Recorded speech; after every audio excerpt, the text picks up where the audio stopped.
Is this the book Daddy's going to be reading? You want to look at it? Look. Look.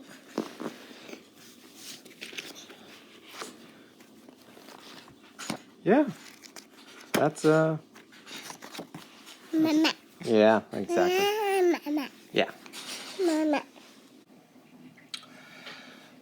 Well, welcome back to the little channel that you're watching. I'm Nick. I'm your friendly neighborhood New Testament theologist, and we are starting a new series today, whenever you watch this. I'm going to be going over a really interesting book that I think has influenced a lot of folks, and I want to see what all the fuss is about. So, but first, sorry I've been away for a while. It's been a very interesting and busy couple of years or months. But my goal, in light of all that is going on, and PhD work, and family life, and work, and all that, I wanted to just give you a brief update on the channel and the goal of everything. My goal is to make this a full-time thing. That would be really, really cool. Of course, that takes time. I haven't even started a Patreon. I have no idea what that even looks like. So, all this to say, expect more consistent content. My goal is 2 to 3 videos a week, and specifically on a series, a book series that I'll be breaking down, hopefully charitably but critically engaging with it. And we'll talk about that book in a moment, but you probably already know what book it is. So we'll be going through that, and also probably doing some live streams here and there, Q&As. You know, I have an idea for a very interesting series on I'll let y'all know later, but it's a different type of series, one that I don't think has ever been done. If it has been done, well, I hope it's done well. So, anyway, without further ado, we are going over the book that you probably already are aware about, The Potter's Freedom. A Defense of the Reformation and a Rebuttal of Norman Geisler's Chosen but Free by James R. White. And a few reasons why I chose this book is, one, James White appears in a lot of my social and theological circles. And two, this is a book that people often cite as definitive for either moving them from what kind of Christianity in general, or, you know, some people say Arminianism, but I mean, it feels like you really should know Arminian theology and believe it and affirm it before you believe it. So it's kind of seems to attract nominal folks. The joke is Calvary Chapel folks, you know, so to speak. And it's kind of the book that destroys, as you say online, destroys Norman Geisler and subsequently anything that's not Reformed theology. And so I figured, you know, as someone who's not a Calvinist, someone who's studied this pretty in depth and is aware of the texts and the issues, let's take a look at this. My training, of course, is primarily in New Testament studies, but as someone who loves theology and cares about theology in the church, I figured this will be a really interesting book to go through. And so we're not going to go through the whole thing, obviously, tonight. I think that would be just genuinely insane to do. But I figure I'd give some overall impressions of the book from the introduction. The introduction's only 10 or so pages, but just to get a sense of where the book's coming and all of that. So for those who don't know who James White is a Reformed Baptist theologian and apologist in the Phoenix area who does a lot of work arguing with Muslims, atheists, other Christians, Jehovah's Witnesses, cults, all that sort of stuff. And is known, I would say, primarily for his work in Reformed theology and apologetics. I don't think that's rude. I think that's just stating a fact, and facts are great. So that's who he is. He went to Fuller, as I did. Of course, he speaks of Fuller in a way that I wouldn't. I enjoyed my time at Fuller and thought it was actually a really great experience, and I have a really positive view of Fuller now, albeit with some criticism, but pardon my manners, I'm enjoying something tonight, or this morning. Ooh, that is very coffee and roasty. That's the Yeti Imperial Stout. No flavoring, no bourbon, it's just basically a coffee bomb. That's very tasty. So that's who James White is, and so I figured now is as good a time as any to go through it. To give a little background, though, Norman Geisler wrote a book called Chosen but Free. Chosen but Free. Norman Geisler has since passed on into glory. It was a big-time philosophy and apologetics guy and involved in the evangelical battle of the definition of inerrancy and all that goes along with that. But he passed away, but before he did that, he wrote this book, and then James White basically decided to write this book in response to him, as you would. So, something I've noticed already is and people complain about, tone policing, but there is something genuinely off-putting about the book, insofar as, there is this sense of being slighted throughout, and that kind of bleeds into all sorts of comments. Dr. Guy, or I'll just say Norman and James, or I'll say Geisler and White. Geisler is perceived as kind of having slapped Reformed theology in the face, and James White basically goes, well, time to slap back. And that's kind of the tone of the book. It's not it reads as if you're watching a divorced couple fighting over the kids. And I read Chosen But Free a while back. I remember not being, as a New Testament guy, I was like, this is just kind of, it's not that great. But I never read this. And I've read R.C. Sproul, I've read Oliver Crisp, I've read Karl Barth, I've read across the Reformed tradition. Got a great deal of respect for it, even if I don't agree with some of the major arguments they make. But, they're Christians, they're wonderful, I'll see them in heaven, and all that stuff. So that's kind of where we're going with this series. I don't know, 14, 15 videos, depending on how it goes. If this video gets a decent amount of likes and a decent amount of reasoned traffic, we'll see what happens. But I thought there were some really interesting things in so there's a preface and then a foreword. The preface is by Phil Johnson, of course, for those of you who know or don't know. Phil Johnson basically is one of John MacArthur's dudes. And I think it's interesting to say that, and I'll quote him, this is on page 12 of The Potter's Freedom. In answering Geisler, Dr. White has produced one of the finest explanations of the doctrines of grace and the sovereignty of God that has seen publication in recent years. He basically hopes that everyone will read the book. And something about that is interesting because it tells me, and this is not a knock on White per se, this is a knock on Phil Johnson. Yes, Phil Johnson. I think I have mild dyslexia, so apologies if there's simple mistakes like that. Tells me he has not read a lot out of his very succinct and specific Reformed tradition. And what I mean by that is that Oliver Crisp has been writing for a very long time, so has Terence Thiessen and others who wouldn't fit into this kind of side of the Reformed family, and kind of so on and so forth. Oliver Crisp obviously isn't that old, but there's been a lot of literature from Reformed theologians across the spectrum, PCUSA, the Scotland School, or MacLeod and all of them. And so I want to emphasize that this book, of course, doesn't represent the totality of Reformed theology.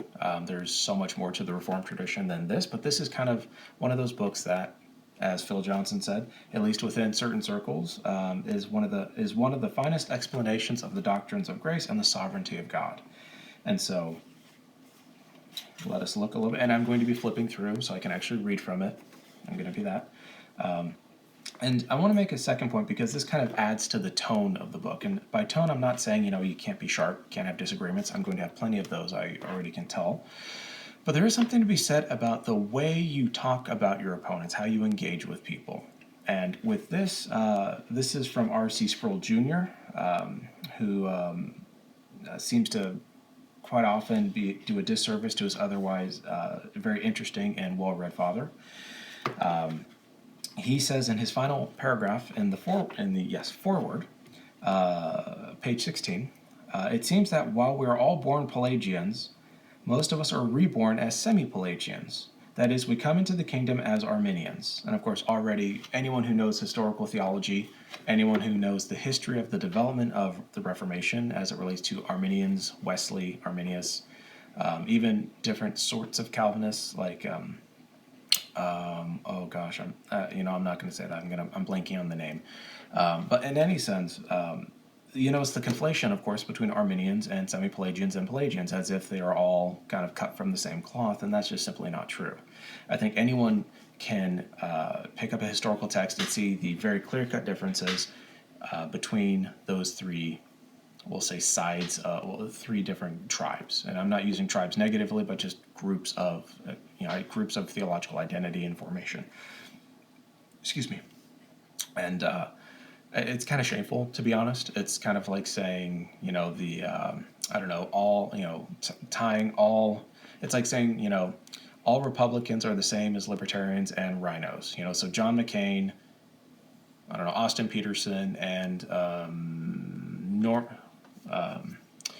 oh gosh, what's his name? Is it Rockefeller? One of those guys.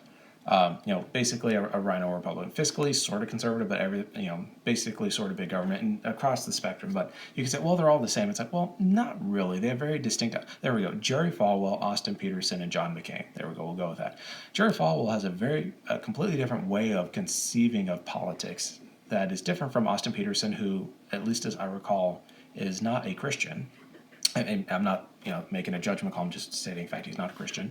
And John McCain, may he rest in peace, who was kind of more of a pragmatic kind of conservative or Republican-ish. All three of them, you could say, well, maybe they all fall under a certain banner, but they certainly, if you sat them in a room and told them, what is the method or the ideology or the reasoning behind your conclusions, they're going to say completely different things. Jerry Falwell is going to be smacking people with the Bible, and Austin Peterson is going to be like, well, this is stupid, blah, blah, blah, blah, all those sorts of things. And John McCain is just going to be like, this is dumb, and leave. That's kind of, or, not leave, but he's passed away. But you know what I mean? He's just going to get up and leave.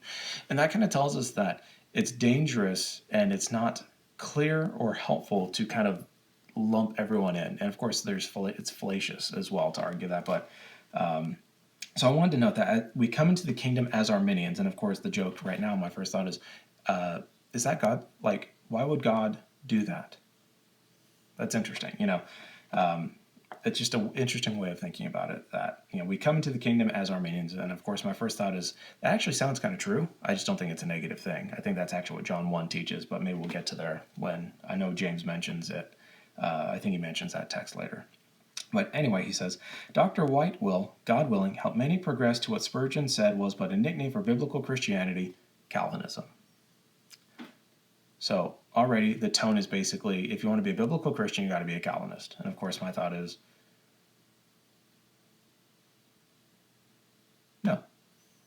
no, you don't. No, you don't. And it's one of those things where it sets a tone and precedent in the book that is matched by more scorched earth tactics, where your opponent must be denounced in the firmest ways. It's basically like you're a trial lawyer and you're arguing that this person should get the death penalty, and you're pulling out all the stops to make sure everyone thinks they should get the death penalty, even if this person is innocent or at least should not be getting the death penalty. So that's kind of the tone just from the opening to the foreword and the prelude and all that. James may just be like, yeah, I wish they didn't say it like that. But, I mean, it's in your book. So you have at least some say over it. And I'm sure, anyway. So the introduction goes into, Norman Geisler is X, Y, and Z. And kind of goes through and talks about how all the mean things Geisler says, that Calvinists don't believe that, rather he says on page 18, he cited, White says, the God presented by adherents of this system, i.e. Calvinism, is not worthy of worship and does not represent God at all. And my first thought is, sure, okay, that's not a nice thing to say, and it's probably not true. I would argue it's not true, and then he just kind of goes on and on and on and on about citing all the things, basically saying Norman Geisler is lying and he's mean. This God can't be worshipped, this God is not all loving, and all that. Of course, this God, of course, now that I read it, these people misuse texts of Scripture. He offers a footnote. And he bluntly says that the God worshipped by these people, quote, is not all loving. And my first thought is, that's probably technically true under some Reformed theological circles. A.W. Pink, yeah. A.W. Pink certainly did not believe that God was all loving. God doesn't love the non-elect. So it's like, that itself right there on page 18 in the middle of the page seems like it's actually kind of a true statement.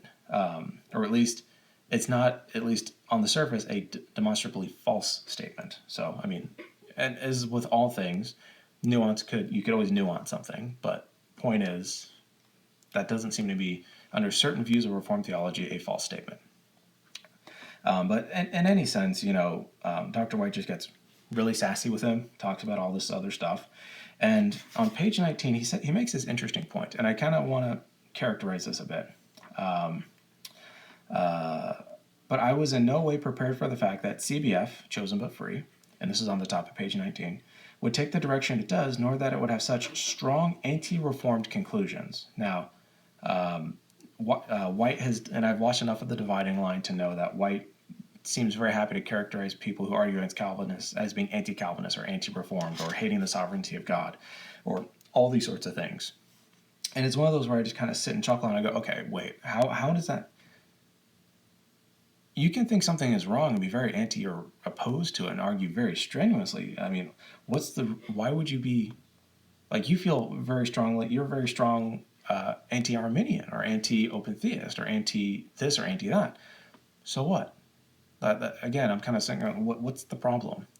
I think he's more just shocked at why, why Geisler came at them so hard, but it's like, but you come at people really, really hard. So it's kind of, I'm not giving Geisler a pass either, but why, it's like if we're going to champion honest and gracious debate tactics, characterizing your opponents like that is certainly not a way to do it. And if your point is to win, then that is a problem. Your point is to pursue the truth graciously and to build up the other person. It's easy to tear down, especially in this culture right now. So I think the book has already kind of started itself off on the polemical wrong foot. And so on the bottom in the middle of page 19, I have this circled, and I think this made me chuckle. And this is White basically saying, here's all the issues. There are many tremendous works in print defining and defending the great biblical faith of the Reformation. I'm like, all right, this is already inflated. This is living in California. This is gas prices now, levels of inflation. It's just, no, come on. God has been most gracious in raising up men like Calvin, Edwards, Turretin, Warfield, Palmer, Sproul, and Piper. And I'm like, boy, he waited a long time to do that. Just being snarky, but it's like, hey, like if we're going to kind of inflate everything, it's like, well, okay. God certainly waited a long time for them to come around. Why not why not Athanasius? Why not Tertullian? Why not Irenaeus? You know what I mean? Why not Aquinas? And I'm not saying I agree with everything, from them, but it's like, okay, wait, it's just kind of this overly gas-priced, inflated way of constructing the debate and engaging. And I think that's problematic. It's essentially crying theological wolf. And sooner or later, people are going to either just accept it just because, it's rhetorically like what I want to hear, put downs and all that. Or people are going to, just stop with all this nonsense. But anyway, and I'm not saying, Calvin, Edwards, all of them are bad people, or I'm not making that claim. I just, it's like, well, it took a while for them to come around. Thank God that God decided to do this 1,600 years after, 1,400 years after Jesus was incarnated and resurrected. But, and he said, these works really need no defense, for any person reading them can see their internal consistency and depth of exegetical insight. And so it's one of those where it's like, again, inflation, overly cocky with how stable the Reformed tradition is, as if these guys have settled the debate. And my response is, that's not how scholarship works. New Testament scholarship and theology should be like a science, should be scientific, at least in some sense. There's always something to correct. And doesn't mean you have to correct everything, but usually we miss things. I mean, hell, the Reformation is a great corrective, in some sense, at least, to Roman Catholic dogma. And that's not to say all Roman Catholic dogma is sinful, evil, or stupid, or anything like that. But the point is, sometimes God sees fit to come at us like a wild wind and push us back into theological truth, found in Scripture, So there is a distinct sense I get that this book is essentially, instead of taking a more modest tone, is basically developing scorched earth, bravado, chest thumping, heuristic devices. And this is before we've even gotten to any exegetical stuff. And so how you frame a debate matters. So if you start with the debate going, what does Scripture say on this given topic? Blah, blah, blah, blah, blah. Then you've started the debate in a very specific way. Right now, basically, he's going like, Norman Geisler is mean and rude and loud and lies. And it's like, okay. And he goes, basically, how dare he slander these great and wonderful men who basically float in the clouds and stuff like that. And it's like, okay, maybe instead of swinging the pendulum so hard that way and swinging it back that way, maybe we just go, okay, maybe we just need to be honest with history and go, okay, there are some things here and there, and just have an actual give and take of things. But that's not the point of the book. The book is not at least as far as I can read right now, and I've read the first 2 chapters. So the point of the book is not gracious engagement or clarifying or nuance or changing. The point is I am defending at all cost a specific ideology. And that's fine, but in a world, and White has talked a lot about politics and all that sort of stuff, in a world filled with competing narratives, I feel like that's not a good look. And so just theologically and kind of rhetorically, I think I'm already kind of not finding this book to be compelling because I'm already sitting there going like, yeah, this is over inflation, this is over egoism, and all this sort of stuff. And by the way, these comments are not meant to be made at White the person, but White the person arguing. I'm not making an ad hominem comment. I'm talking about the quality and character of the arguments, not the quality or character of the person. I like to think people can make that distinction, but we live in a world. So, and he says, and he continues on page 19. These are profoundly biblical works written by men who are deeply committed to the authority of the scriptures as the word of God. And of course, I'm like, well, yeah, everyone would claim that. Wesley would claim that. Arminius would claim that. Richard Hayes would claim, on and on and on. And so it's one of those where it's like, okay, like, sure, but again, gas prices, inflation. And so I'm going to skip on a little bit. I didn't think there was a ton here. There was something I already noticed on the bottom of page 20 under the subsection redefinition of the terms of the debate. So I'm not a church historian. I basically know the first 100 to 150 years of the Common Era, or when Jesus was born and when the apostles wrote, and maybe the earliest people after they closed the New Testament. But I thought this was really, really uninformed, and I think it kind of doesn't speak well for the character of the arguments and the overall presentation of the debate.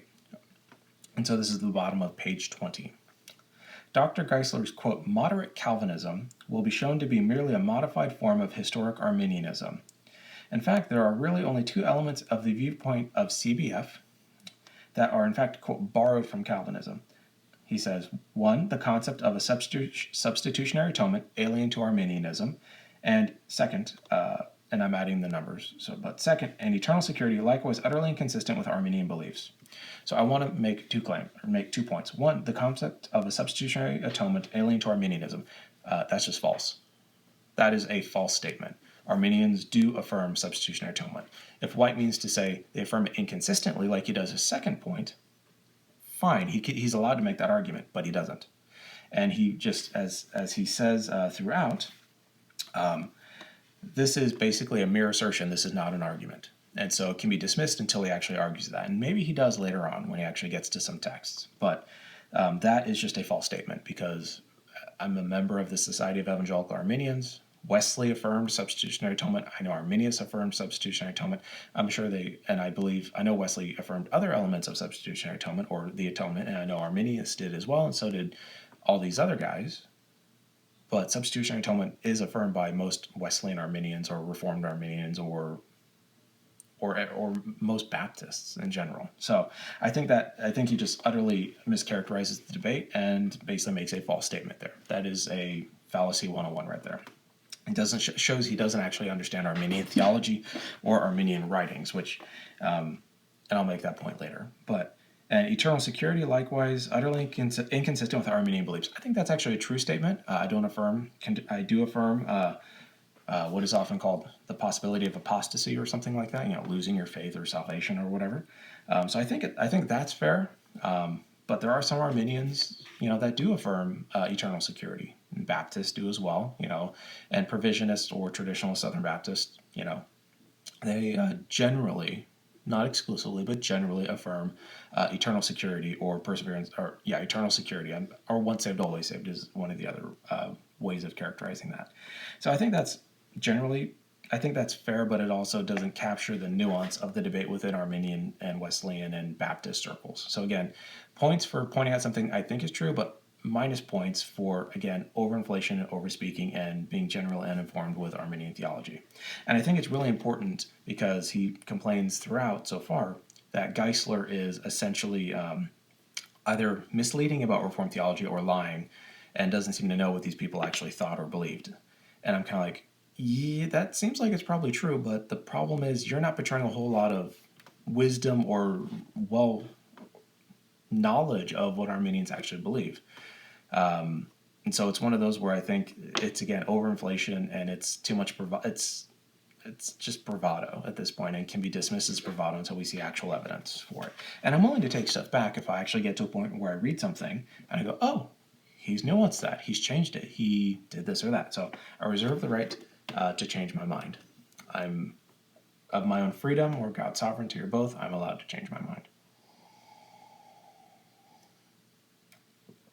Quick aside on beer: most taste is in the smell. So you heard that obnoxious. That's how you enjoy wine and other things that the Lord has gifted to us. So, and I think to make this point, to drive that previous point home, and apologies, I got cat fur hanging right in front of my eyes and it's throwing me off.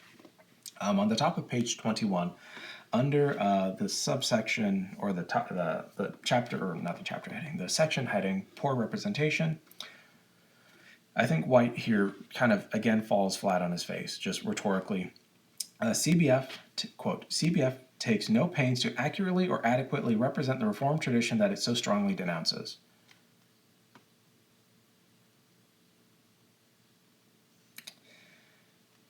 The concept of a substitutionary atonement alien to Arminianism.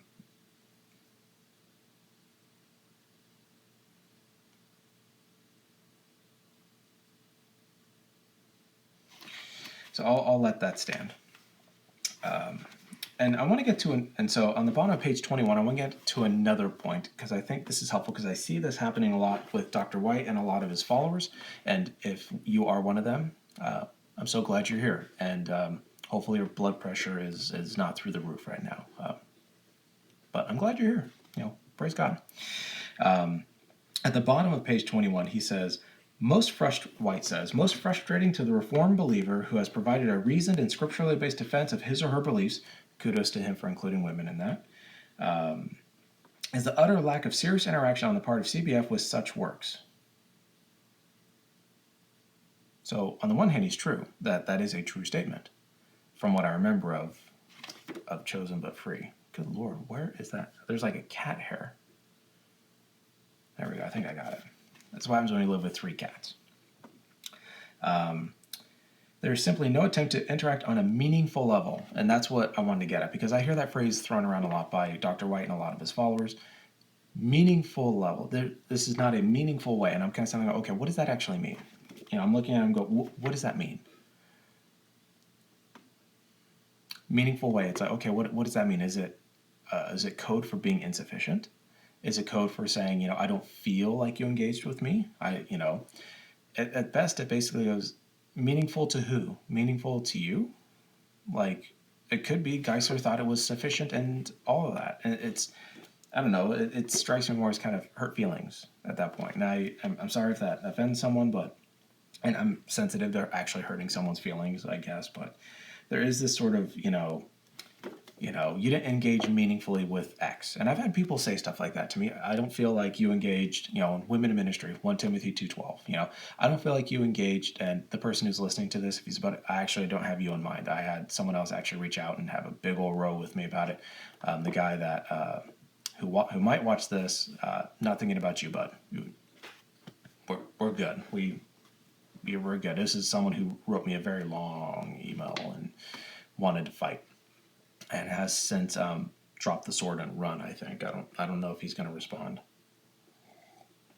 But in any sense, meaningful often just denotes, I think, that I'm not persuaded by what you said, and I'm like, well, that's a very subjective way of framing it, and at the end of the day, I can't make it more meaningful to you. We could argue it out, but anyway, it just seems like an odd way of framing the debate, and it makes it personal, which, I think the truth is bigger than our personal feelings on certain things.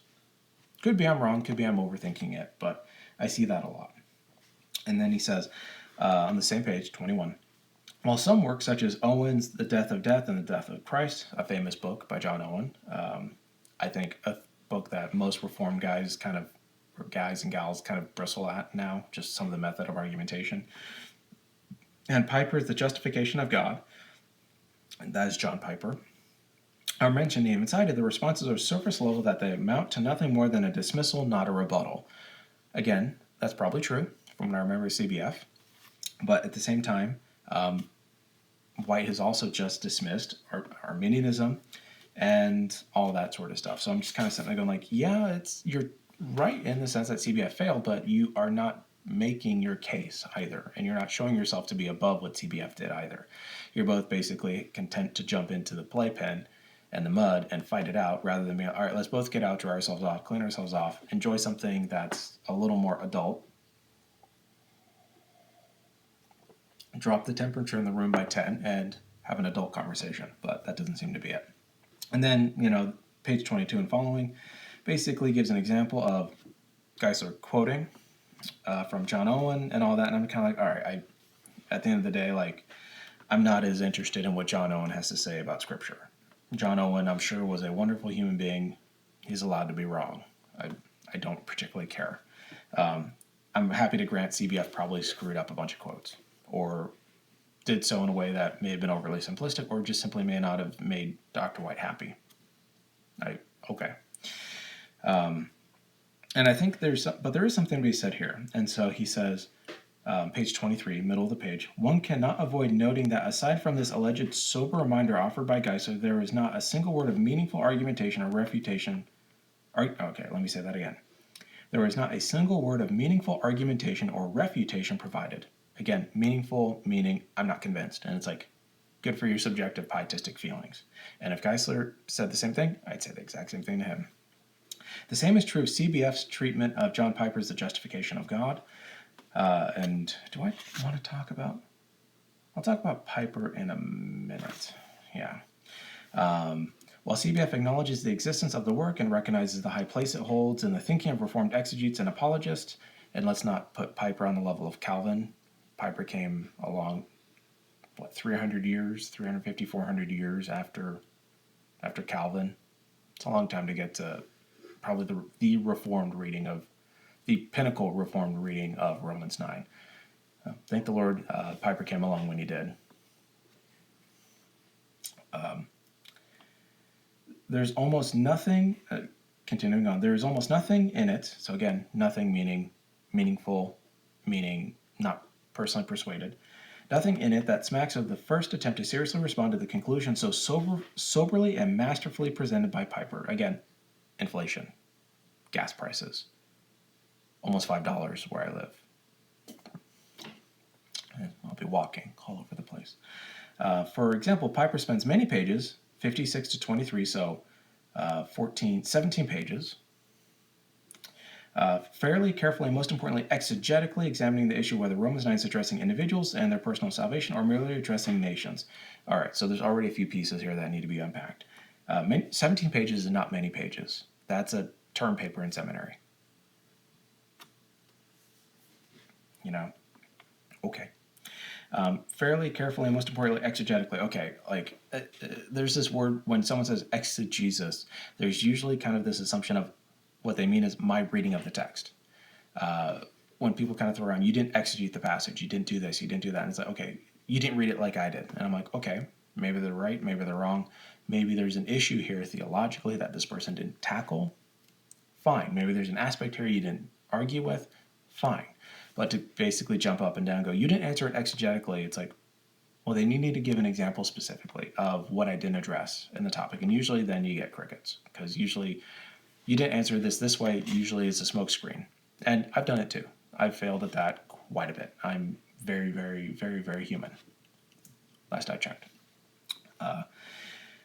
And 17 pages to examine exegetically whether or not X, Y, or Z is possible, meaning the classic conundrum of, are these individuals or nations? And you can read up on Robert Jewett, his commentary on Romans. You can read of, why is his name blanking on me? Chad Thornhill's book, I think, makes a good case, not an airtight case. I believe it was a book on election in Israel. I forget the exact title of it.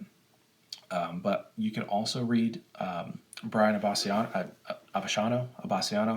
Sorry, Brian. His trilogy on Romans 9, I read it as response to Piper. I think it's masterful. I think he actually answers all the exegetical details and shows that Piper has misread the Old Testament. Piper has thoroughly taken the New Testament to be basically reading the Old Testament wrong, and Piper would never say that. But the way Piper reads the New Testament basically puts the New Testament in conflict with the Old Testament. And I'm a big believer that Paul and others know their scriptures better than us and can read them better than us. And I think Piper really has theological pre-commitments to the text. Now, I'm not saying Piper can't, and you can't do exegesis if you have prior theological commitments or presuppositions. I'm not saying that at all. I am saying we're often unaware of the exegesis we do and the baggage we bring to the text. And that applies to everyone. Postmodernists, fundamentalists, we all have baggage we bring to the text. We all have a world that we've lived in that comes with us when we open a book. For example, I am a Wesleyan. I'm not so dogmatic that I couldn't change my mind and become a Calvinist or whatever.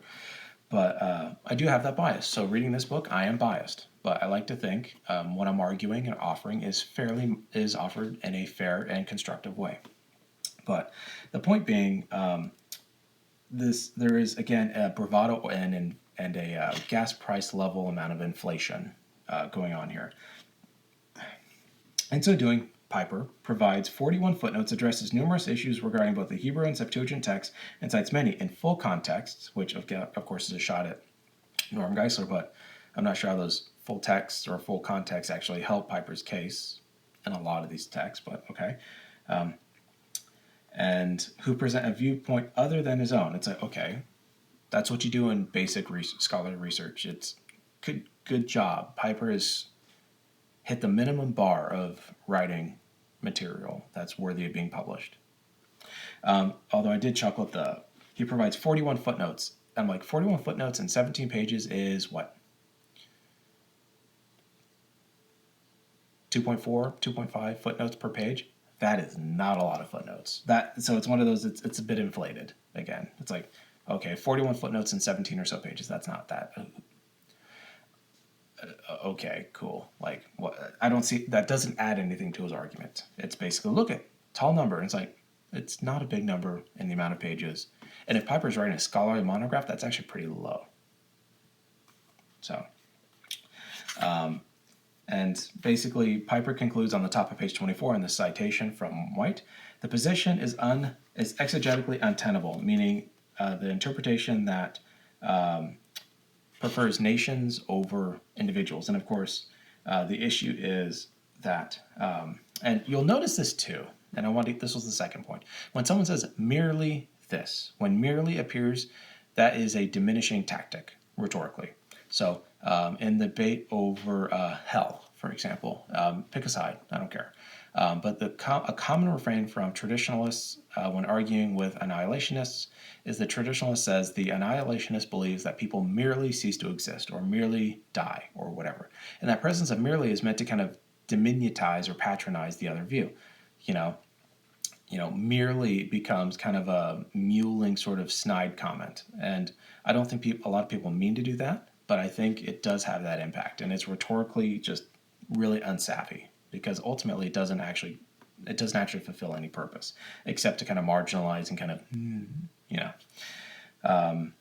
and so I would argue that I would just make that point. I think that's, the merely this, the merely that, and it's like, okay, like there's so much more going on here than just kind of preventing the childish merliness.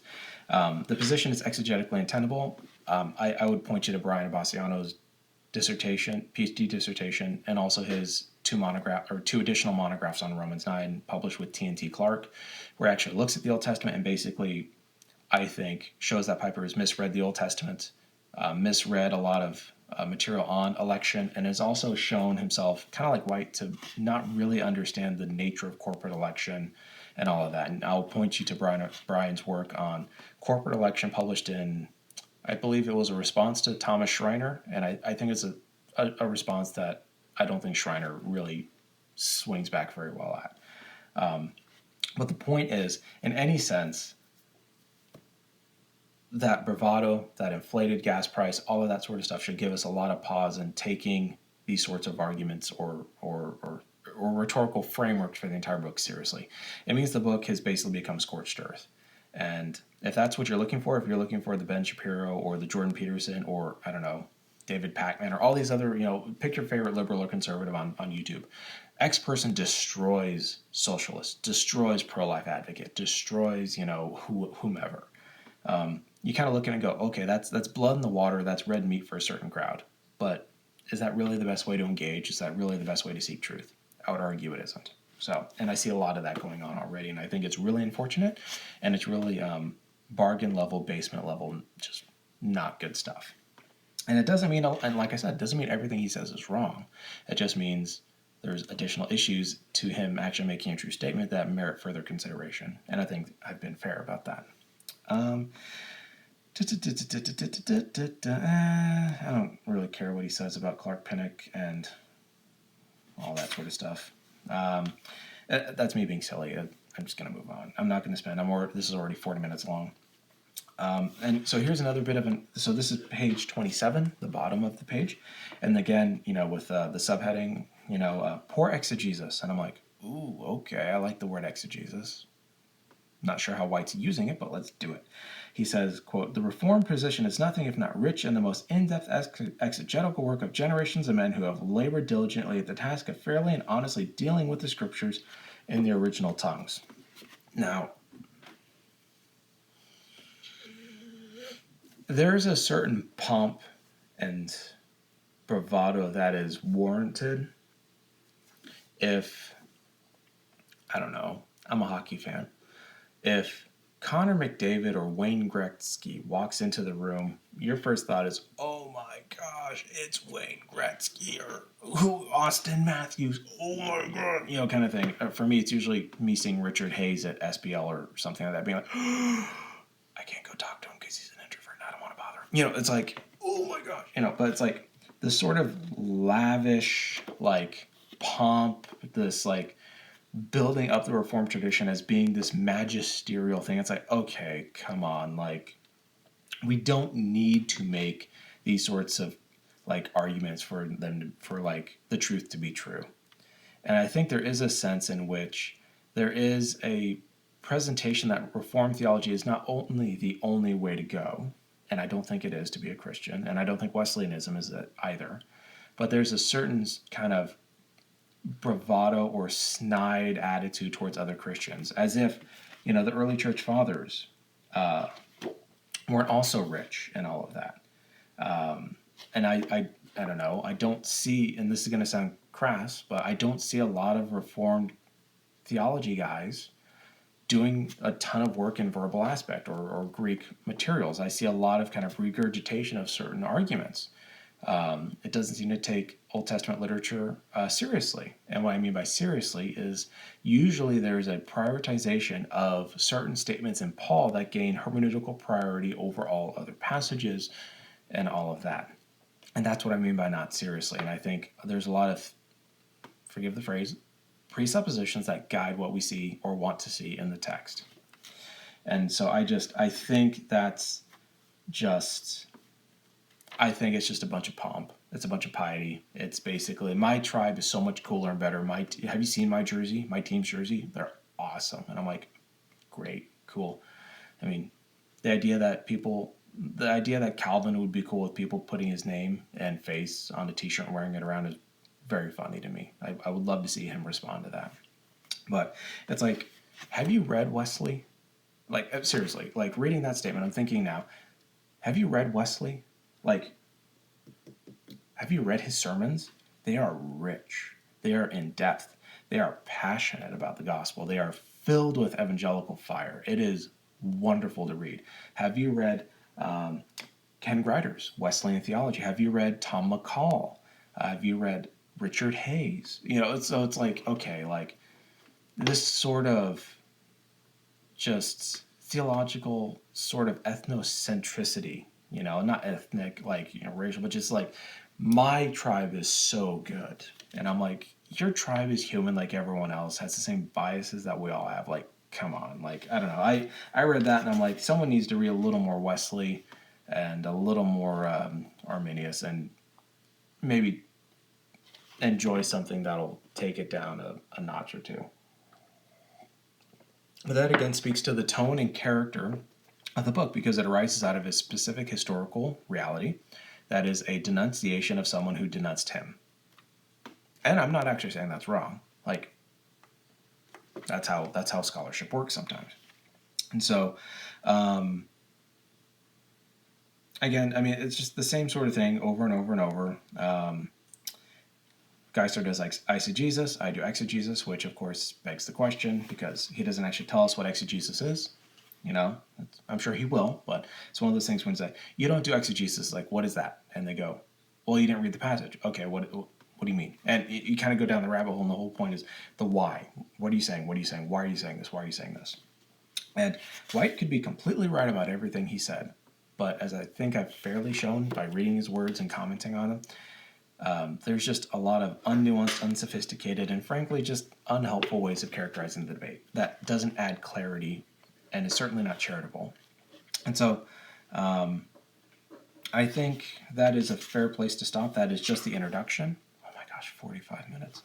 The next chapter is on the vital issue, which already I'm looking at going like, ooh, this is interesting because I don't know if we actually disagree on this because we'll see the same sort of bravado and arguments from the pump, gas pump. Just make sure that's clear. That kind of characterize everything.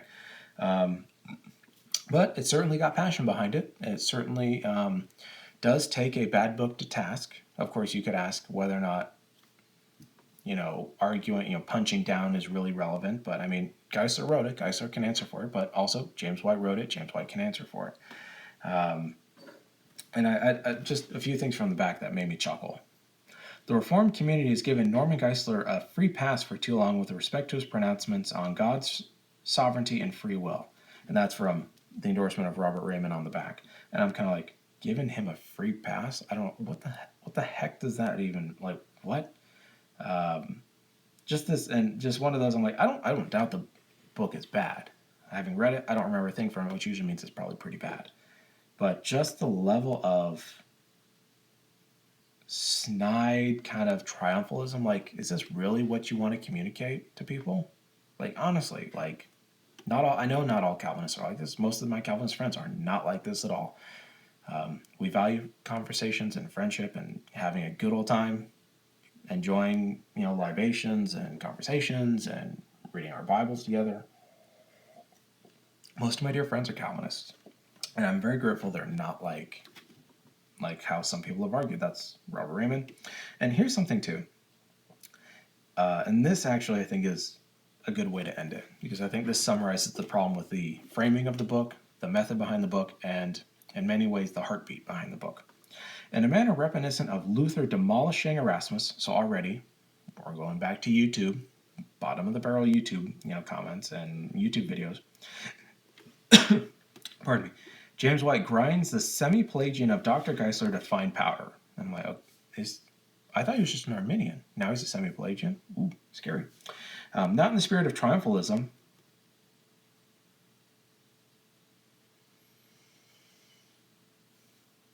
If that were a joke, that'd be really funny. I almost laughed. Not in the spirit of triumphalism, but knowing that all Arminianism is as hostile to the true gospel as it is friendly to reviving Roman Catholicism.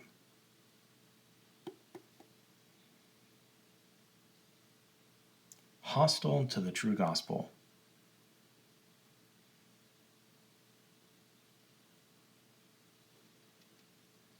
I can't wait to read the rest of this book. This is going to be fun.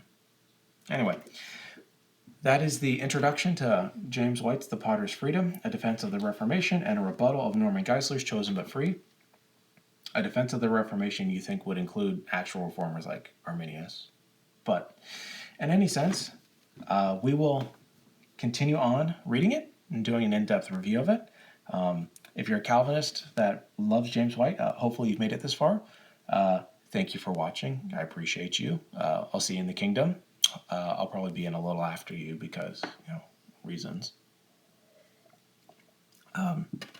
But all this to say, thank you all for being here. Look forward to a lot more content. If you like it and enjoyed it and are impacted by it, like, share, subscribe, all that sort of stuff. That really helps, especially if I want to make this thing a real thing. It'd be really cool. Let me know in the comments if you want to contribute and help. Anything helps, especially when you're starting fresh like I am. But I'm just happy to be here. So thank you all for those who have been watching from the beginning, who've taken the time to be here. And today's Friday. This will drop probably Saturday morning. Make sure you go to church on Sunday. Make sure your spirit gets fed. Blessings.